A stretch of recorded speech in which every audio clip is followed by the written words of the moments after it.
नमस्कार, मैं हूं राजेश राज और आपको एक और धरना प्रदर्शन से रूबरू करा रहे हैं। ये नया रायपुर का तूता धरना स्थल है और जो पीछे लोग बैठे हुए हैं दरअसल ये शिक्षक है, व्यावसायिक शिक्षक है। छत्तीसगढ़ के स्कूलों में व्यावसायिक पाठ्यक्रम संचालित जो होता है उसको पढ़ाने वाले ये टीचर हैं। करीब 1200 ऐसे शिक्षक हैं जो प्रदेश भर के स्कूलों में पढ़ाते हैं, लेकिन आज अपनी मांग को लेकर के प्रदर्शन कर रहे हैं और इनकी भी मांग वही है जो कमोबेश आपने एक महीने आंदोलन में देखा। जो संविदा कर्मचारी मांग कर रहे थे कि संविलियन कर दीजिए, नियमितीकरण कर दीजिए, कुछ ऐसी ही मांग है क्यों? जी, बिल्कुल हमारी ऐसी दो सूत्री मांग है हमारी, जिसमें हम एक तो सरकार से अभी संविदा में मर्ज होना चाह रहे हैं। अभी हम आउटसोर्स में हैं, मतलब हम वीटीपी के थ्रू हैं, कंपनी के थ्रू हैं। हम चाहते हैं कि हम संविदा में आ जाए। दूसरी हमारी मांग है कि हमारी अभी तक सैलरी नहीं बढ़ी। हम चाह रहे हैं कि जो आत्मानंद की तर्ज पे हमको सैलरी मिल जाए। बस ये दो सूत्री मांग है हमारी। ये जरा बता दीजिए आप लोग कि आप लोग क्या करते हैं, थोड़ा सा महत्व पता चले। ऐसे शिक्षक समझ करके इनको लगता है कि शिक्षक ही होंगे, लेकिन ये व्यावसायिक शिक्षक अलग कैसे हैं? कैसे योगदान दे रहे हैं आप? देखिए, व्यावसायिक शिक्षा 2014 से चालू हुआ है। इसका उद्देश्य है कि जो गरीब बच्चे हैं वो जनरली 12वीं के बाद पढ़ाई छोड़ देते हैं, तो 12वीं के बाद उनके पास एक ऐसा व्यावसायिक हुनर होना चाहिए जिसके माध्यम से वो नौकरी कर सके। तो हम 2014 से बच्चों को हुनरमंद बना रहे हैं, लेकिन दिक्कत ये आ रही है कि हम लोग कंपनी के माध्यम से हैं और कंपनी के माध्यम से हम लोग इतने शोषित हैं कि हमारी जो कार्य क्षमता है वो प्रभावित हो रही है।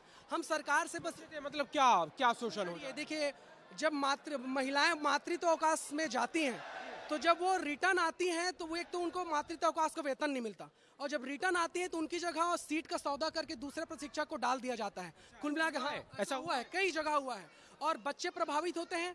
दूसरी चीज, हमको हमेशा नौकरी से निकालने की धमकी दी जाती है। इससे दिक्कत क्या आ रही है, हमको व्यावसायिक शिक्षा में हम लोग पूर्ण रूप से ध्यान नहीं दे पा रहे हैं। आज हमारे बच्चे जो व्यावसायिक शिक्षा लेकर एम्स में काम कर रहे हैं, स्वयं का रोजगार कर रहे हैं, स्वयं की खेती कर रहे हैं, सब बीपीओ में काम कर रहे हैं। इतने सैकड़ों बच्चे हैं जो 15 से 20 हजार की नौकरी कर रहे हैं और हम सरकार को धन्यवाद देना चाहते हैं कि व्यावसायिक शिक्षा को चालू किया गया है। लेकिन हम सिर्फ सरकार को ये बताना चाहते हैं कि अगर सरकार अपना वादा पूरा करती है, आउटसोर्स हटाती है और हमको विभाग में लाती है, सरकार को 1 रुपए बजट में नुकसान नहीं होगा। जो सरकार कंपनी को कमीशन दे रही है उसको हटा के हमको दे दे, हम खुशी खुशी काम करेंगे। ये जो बैनर आप लगाए हैं पीछे, ये शायद 2018 का वो घोषणा पत्र है ना, जो आप ये क्या कह रहे हैं आप, ये क्या बताना चाह रहे हैं? सर, इसके माध्यम से हम बताना चाह रहे हैं कि सरकार जब सत्ता में आना चाहती है तो वायदे तो बहुत करती है, बहुत तरीके की बातें की जाती है, लेकिन सत्ता में आने के बाद वो अपने ही लोगों को भूल जाती है। तो हमारे लिए भी, जितने भी अनियमित कर्मचारी हैं, हम भी उसमें शामिल हैं, हमारे लिए भी ये बातें करी गई थी कि हमें नियमितीकरण मिलेगा या हमें शिक्षा विभाग में मर्ज किया जाएगा। ऐसी कोई भी कार्य अभी तक नहीं हो पाया और हम पिछले 8 साल से लगातार शोषण का शिकार हो रहे हैं और बिल्कुल हम चाहते हैं कि सरकार हमारी बातों को सुने और इसमें कार्यवाही करे। आप भी कुछ बैनर लेकर के खड़ी हैं, आज करो अभी करो, हमें विभाग में मर्ज करो, तो ये नई मांग क्यों आती है? जब आप नियुक्ति होती है तब तो आपको पता होता है कि आप किस तरह से किस सेवा शर्तों में आए हैं।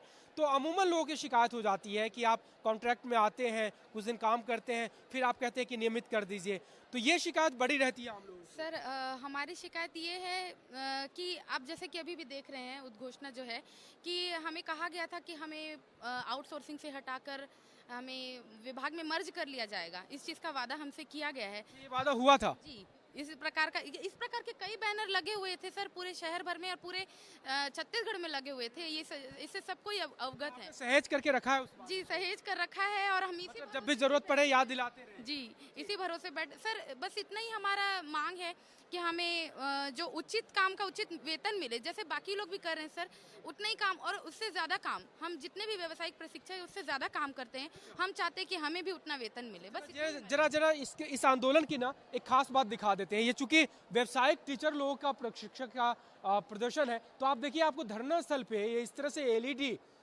यानी संघ आपका हार्दिक स्वागत अभिनंदन करता है। मतलब ये जो मतलब अलग ही है। आपने इतना सारा धरना प्रदर्शन किया होगा, देखा होगा, आपने कवर भी मैंने किया, लेकिन इस तरह का एलईडी वगैरह किसने बनाया ये सर? जी आपने बनाया? जी जी बिल्कुल। तो आप अलग से ही बता रहे हैं कि किसका प्रदर्शन है ये? जी बिल्कुल। जी देखिए, हम लोग का जो व्यावसायिक प्रशिक्षक का काम है कि बच्चों को हम क्या करते हैं, मोटिवेट करते हैं कि कोई अपना काम करे, जो नहीं पढ़ पा रहे हैं आगे की तैयारी के लिए। तो गवर्नमेंट जो हमको कहती है वो तो हम कर ही रहे हैं। हमारे पास और भी ऑप्शन है जो गवर्नमेंट हमको नहीं प्रोवाइड कराती। चूंकि अभी समय जो है डिजिटल का समय है, ठीक है, तो हम बच्चों को मोटिवेट करते हैं कि आप इस तरह के काम को भी अपनाइए। ये सब भी सिखाते हैं? जी बिल्कुल। ये क्या होता है, कोडिंग होता है या कुछ अलग सा कुछ होता है? जी, इसकी कोडिंग भी होती है, आप चाहे तो आर्डुइनो वगैरह जो होता है उसके थ्रू आप कोडिंग करके भी एक काम कर सकते हैं। इसके लिए मार्केट में हमारे पास कार्ड भी उपलब्ध होते हैं, लेकिन यह है कि बहुत कम समय में इसको असेंबल करके मार्केट में हम प्लेस कर सकते हैं। रोजगार का एक तरीका है, यही सब आप रोजगार का बिल्कुल। और क्या क्या रोजगार सिखाते हैं, बताइए जरा। देखिए सर, छत्तीसगढ़ में तो हम 10 प्रकार के मतलब जो ट्रेड है, जिसमें आपका इलेक्ट्रॉनिक्स है, ऑटोमोबाइल्स है, ब्यूटी वेलनेस है, एग्रीकल्चर है, बैंकिंग है, और ऐसे ही अभी और कई सारे ट्रेड जो है आने वाले हैं। जो व्यावसायिक प्रशिक्षण है सर, ये आज के नए जमाने की मांग है, जबकि अभी जो नई शिक्षा नीति है इसमें भी व्यावसायिक प्रशिक्षण पे जोर दिया जा रहा है। पिछले 10 वर्षों से हम काम करके बड़े महत्वपूर्ण आदमी आप लोग। जी सर, बिल्कुल बहुत महत्वपूर्ण आदमी है। देखिए सर, कई बच्चे जो है पढ़कर निकल जाते हैं, बट उनमें कोई स्किल नहीं होता है, जिसकी वजह से उनको रोजगार नहीं मिल पाता है। आप जो पढ़ा करके निकाल रहे हैं बच्चों को, वो स्किल है, वो रोजगार कर रहे हैं, कितना प्रतिशत रोजगार मिला होगा? सर बहुत सारे बच्चे जो है रोजगार कर रहे हैं, बहुत सारे बच्चे सर अपना खुद का काम कर रहे हैं। हमारा काम सिर्फ रोजगार दिलाना नहीं है, बल्कि बच्चों को स्वरोजगार बनाना है, क्योंकि आज के डेट में सर रोजगार तो बहुत कम है। दूसरों को स्वावलंबी बना रहे हैं, रोजगार दे रहे हैं, और वो खुद अपनी परेशानी को लेकर के यहाँ पे देखिए आप हजारों की संख्या में बैठे मिलेंगे, लगता है पूरे प्रदेश भर से ही आ गए हैं। कितनी संख्या आप लोग? 1200। तो सभी लोग आ गए हैं लगता है। बस्तर से पूरे 4 से 5 बस से बस्तर से पहुंचे सुकमा, बीजापुर, जहां पर नेटवर्क नहीं रहता, वहां के बच्चों को हमारे प्रशिक्षक हुनर बना रहे हैं, और वहां के बच्चे आज खेती किसानी अपना कंप्यूटर चला रहे हैं। ये बच्चे के साथ आए, किन बच्चे को लेकर के आ गई आप? जी सर। क्यों कहा गई?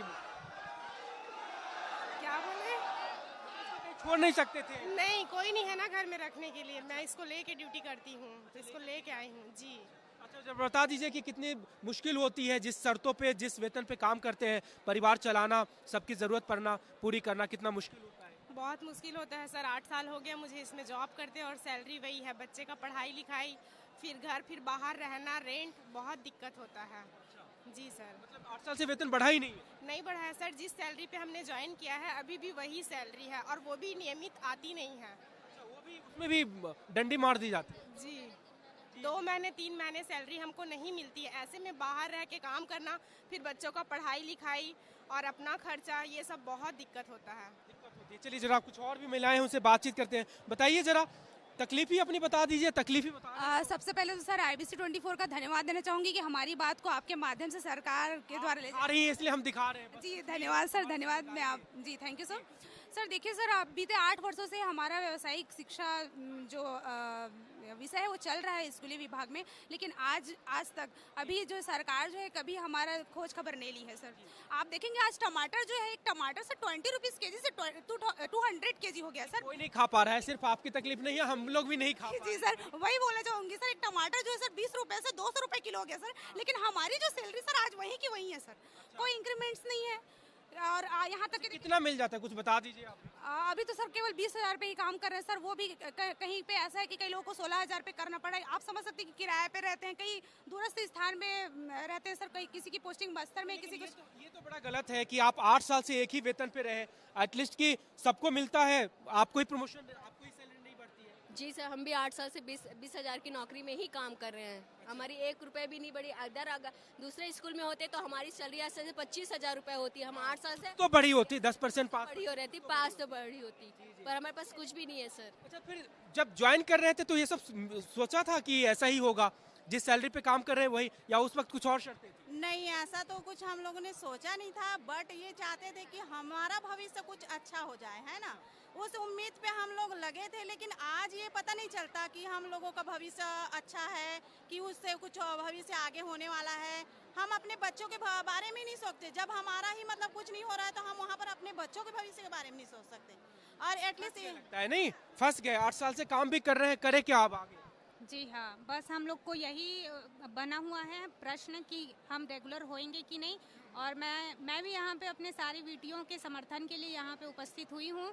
और एक प्राइवेट सेक्टर में भी कम से कम सैलरी इंक्रीमेंट तो हर साल होती है, लेकिन हम इतने सालों से लगातार यहाँ पे अपना बेस्ट टू बेस्ट देने की कोशिश कर रहे हैं, लेकिन फिर भी इंक्रीमेंट जो है हमारा अभी तक नहीं हुआ है। ये तो बड़ा बहुत ही अस्वाभाविक सी बात लगती है, और एक अन्याय जैसा भी लगता है कि जिस विभाग में आप काम कर रहे हैं 8 साल से आपका 1 रुपए वेतन नहीं बढ़े, और उसके बाद हमेशा नौकरी जाने का खतरा रहे, आपको लगे कि आप छुट्टी पे गए।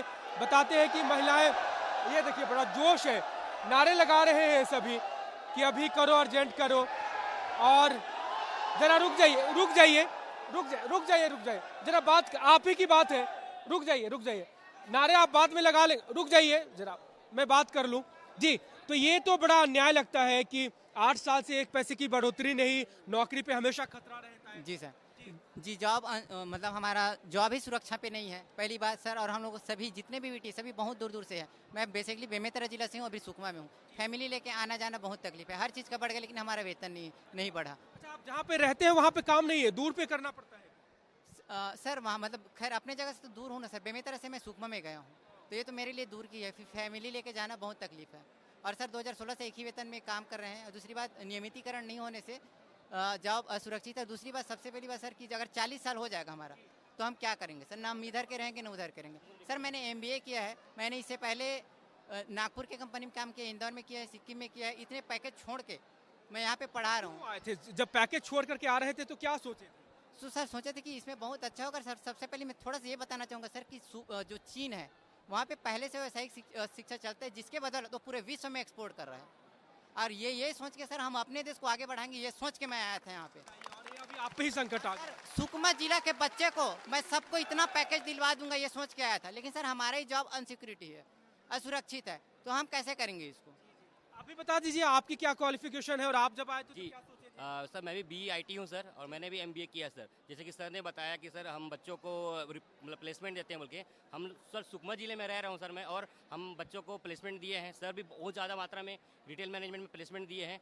यहाँ तक बताना चाहूँगा सर कि अभी जो हमारे बच्चे वर्क कर रहे हैं, मेरे एक स्टूडेंट है वो उड़ीसा में एक हॉस्पिटल डिपार्टमेंट में कंप्यूटर ऑपरेटर का काम कर रही है, वो मेरे से ज़्यादा सैलरी ले रही है सर। तो मैं ये सरकार से निवेदन करना चाहूँगा या करता हूँ सर कि ना हमें कम से कम जॉब सिक्योरिटी या फिर हमारे इंक्रीमेंट तो कराएं। बताइए, आप दूसरे का भविष्य बनाते बनाते अपना भविष्य ही खराब कर बैठे, ऐसा लग रहा है। हाँ सर, हम लोग इतने साल से काम कर रहे हैं सर, और अभी तक हमारी सैलरी में कोई बढ़ोतरी नहीं हुई है, जबकि हम स्कूल में सबसे ज़्यादा काम करते हैं। 80% काम करते हैं, 20% सैलरी मिलता है, जबकि कोई 20% काम करता है उनको 80% सैलरी मिलता है सर।